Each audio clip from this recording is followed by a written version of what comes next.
Hello friends, mythology story number 9 देव विवाह का part 2। तो देवी संज्ञा जो है वो छाया को अपनी जगह पे रिप्लेस करके तपस्या करने के लिए चली गई। अब संज्ञा को इस बात का बहुत कॉन्फिडेंट था कि जैसे ही सूर्यदेव उन्हें देखेंगे वो देखते ही पहचान जाएंगे कि ये ओरिजिनल संज्ञा नहीं है। लेकिन ऐसा पॉसिबल नहीं हुआ, क्योंकि सूर्यदेव ने जब छाया को देखा तो उन्हें वो पहचान ही नहीं पाए कि ये संज्ञा है कि छाया है, और वो छाया को ही संज्ञा समझकर उनके साथ रहने लग गए। अब संज्ञा ने छाया को उन्हें बताने से मना किया था कि जब तक वो सामने से नहीं पूछे तब तक तुम बताना नहीं, तो छाया ने भी कुछ नहीं बताया। इसी तरह थोड़ा वक्त बीता और अब छाया ने भी सूर्यदेव के एक पुत्र को जन्म दिया जिसका नाम शनि रखा गया। अब क्या हुआ कि जो शनि का जन्म हुआ, तो शनि जो थे उनके अंदर देवताओं की पावर थी। वो खुद भी देवपुत्र थे, देवताओं की पावर थी, लेकिन उनका शरीर का जो रंग था ना वो बहुत ही काला था।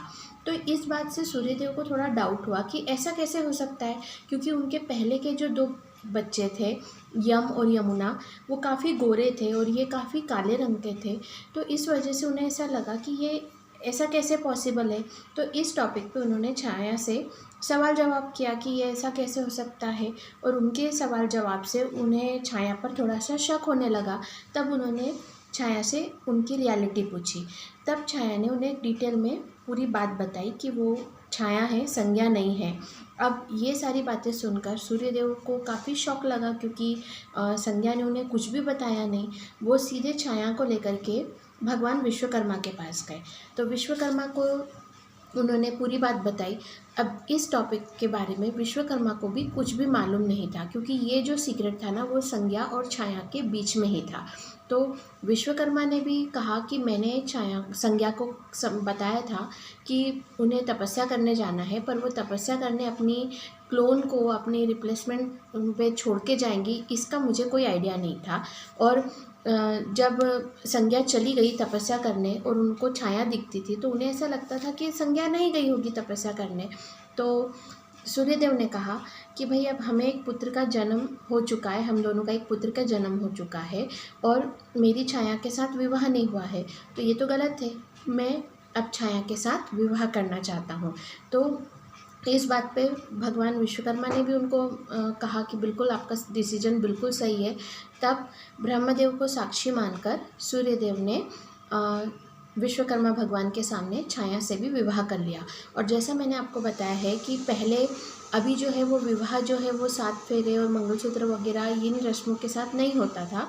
इस समय ब्रह्मदेव को साक्षी मानकर सिर्फ एक दूसरे को जो माला पहना दिया जाता था फूलों की, उसी में विवाह हो जाता था, और वही एक प्रॉमिस होता था कि अब वो दोनों हस्बैंड वाइफ है। इस तरह से अब छाया भी सूर्यदेव की दूसरी पत्नी बन चुकी थी, और जो यम और यमुना थे उन्हें भी सारी सच्चाई बता दी गई थी, और उन्होंने भी छाया को और शनि को अपने भाई और अपनी माँ के रूप में एक्सेप्ट कर लिया था। अब इसी तरह वो रहने लग गए थे, और फिर कुछ समय के बाद में छाया ने सूर्यदेव की एक पुत्री को जन्म दिया जिसका नाम ताप्ती रखा गया था। इस प्रकार से सूर्यदेव और छाया के भी एक पुत्र और एक पुत्री हो चुके थे। अब इतने वर्षों में, इतने समय में संज्ञा की जो तपस्या थी वो पूर्ण हो चुकी थी, और अब उनके शरीर में इतनी पावर आ चुकी थी कि वो सूर्यदेव का ताप सहन कर सकती थी। तो वो खुशी खुशी सूर्यदेव के पास वापस आई। लेकिन जब उन्होंने देखा कि यहाँ पर जो छाया है वो तो उनकी दूसरी पत्नी बन चुकी है और छाया की भी 2 संतानों का जन्म हो चुका है, तो ये सब देख के संज्ञा को सूर्यदेव पर बहुत गुस्सा आया। वो एक प्रकार से चीटेड फील करने लगी। उन्हें ऐसा लगा कि सूर्यदेव ने मुझे धोखा दिया और उन्होंने मुझे पहचान ही नहीं पाए, और उन्होंने मेरी जगह छाया से विवाह कर लिया। और इस बात से नाराज़ होकर के वो सूर्यदेव के ऊपर उन्हें काफ़ी गुस्सा हुई, और नाराज़ होकर के अपने पिता विश्वकर्मा के पास वापस चली गई। तो विश्वकर्मा को जब उन्होंने सब बताया तो विश्वकर्मा ने भी संज्ञा को ही बताया कि इसमें सूर्यदेव की नहीं, तुम्हारी गलती है, क्योंकि पति पत्नी के रिश्ते में इस तरह के राज रखना सही बात नहीं होती, और तुमने बिना किसी को बताए अपनी जगह छाया को यहाँ रिप्लेस करके चली गई, इसमें सूर्यदेव की क्या गलती है? उनको तो यही लग रहा था कि वो संज्ञा के साथ रह रहे हैं, लेकिन संज्ञा किसी की भी बात सुनने को तैयार नहीं थी और वो सूर्यदेव से दूर करके वो अपने पिता के घर में रहने लग गई कि उन्होंने डिसाइड किया कि वो सूर्यदेव के पास अब नहीं जाएगी। पर सूर्यदेव जो थे वो छाया को वो संज्ञा को मनाने के लिए उनके पिता के घर गए और वो संज्ञा को मनाने की कोशिश करने लगे। तो जो संज्ञा है वो उनसे नाराज़ होकर के मतलब उनसे छुपने लगी और उनसे छुपने के लिए जो संज्ञा थी उन्होंने एक घोड़ी का रूप धारण कर लिया ताकि वो उन्हें पहचान नहीं पाए। लेकिन जो है सूर्यदेव उन्होंने पता लगा लिया और वो भी एक घोड़े के रूप में जा कर के उनसे बात करने लग गए और उन्होंने संज्ञा को समझाया कि देखो, अगर तुम्हें मेरे ताप से प्रॉब्लम हो रही थी तो तुम्हें मुझसे बात करनी चाहिए थी, तो मैं इसका कुछ सॉल्यूशन निकालता, या तो मैं अपने ताप को थोड़ा कम करता या फिर मैं मतलब कुछ भी तुम्हारा जो है तुम्हारी तपस्या में तुम्हारा सहयोग करता। और अगर मुझे पता होता तो तुम्हें छाया की ज़रूरत ही नहीं पड़ती, क्योंकि बच्चों का जो देख रेख है वो मैं कर लेता जब तक तुम तपस्या करती। तो इसमें गलती तुम्हारी है। और छाया के साथ उनका एक संतान का जन्म हो चुका था, तो इसलिए छाया के साथ विवाह करना भी ज़रूरी था। तो छाया जो है वो मेरी दूसरी पत्नी रहेगी और संज्ञा जो है वो हमेशा मेरी पहली पत्नी रहेगी। अब इस तरह से आपस में बातचीत करके जो संज्ञा और सूर्यदेव थे उनके बीच की भी सारी जो नाराज़गी थी वो ख़त्म हो गई। और वहाँ विश्वकर्मा के मतलब विश्वकर्मा के घर में ही संज्ञा ने सूर्यदेव के 2 जुड़वा पुत्रों को जन्म दिया।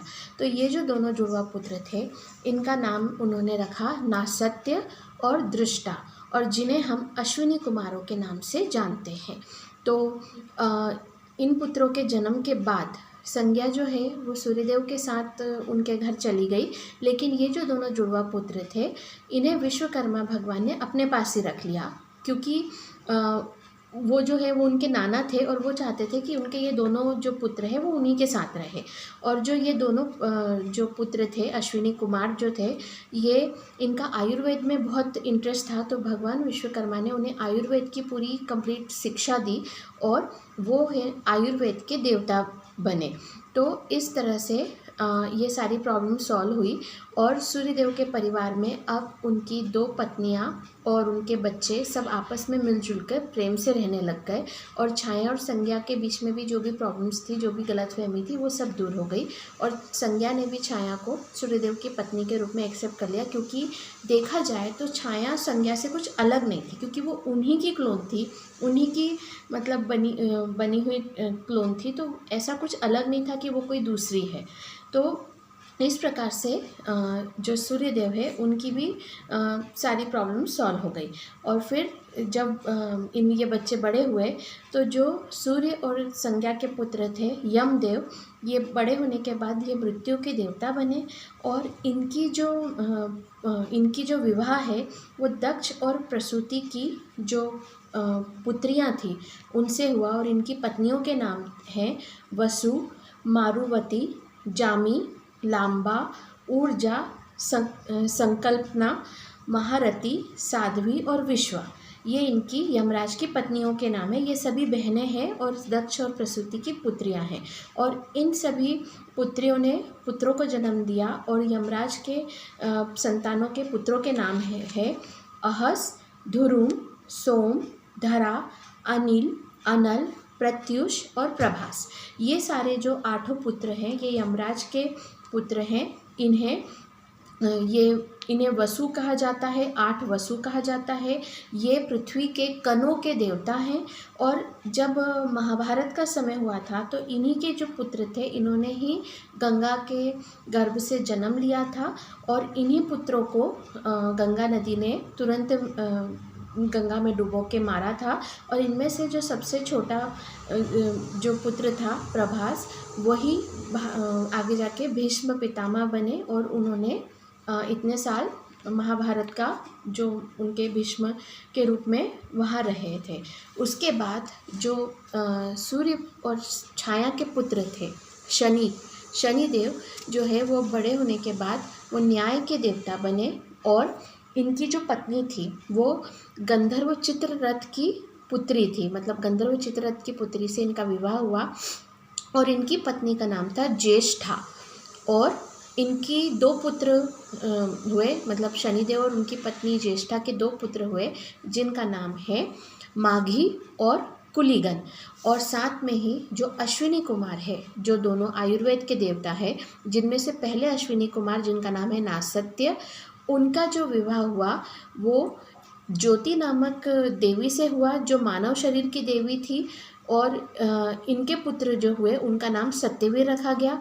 और दूसरे अश्विनी कुमार दृष्टा, उनकी जो पत्नी थी वो मायांद्री नामक देवी से उनका विवाह हुआ जो सपनों की देवी थी। और उनके जो पुत्र थे उनका नाम रखा गया दमराज। और ये जो ज्योति और ये मायांद्री थी, ये दोनों देवियों को ब्रह्मदेव ने बनाया था। तो ये वीडियो यही एंड करते हैं, मिलते हैं नेक्स्ट स्टोरी में। Okay bye.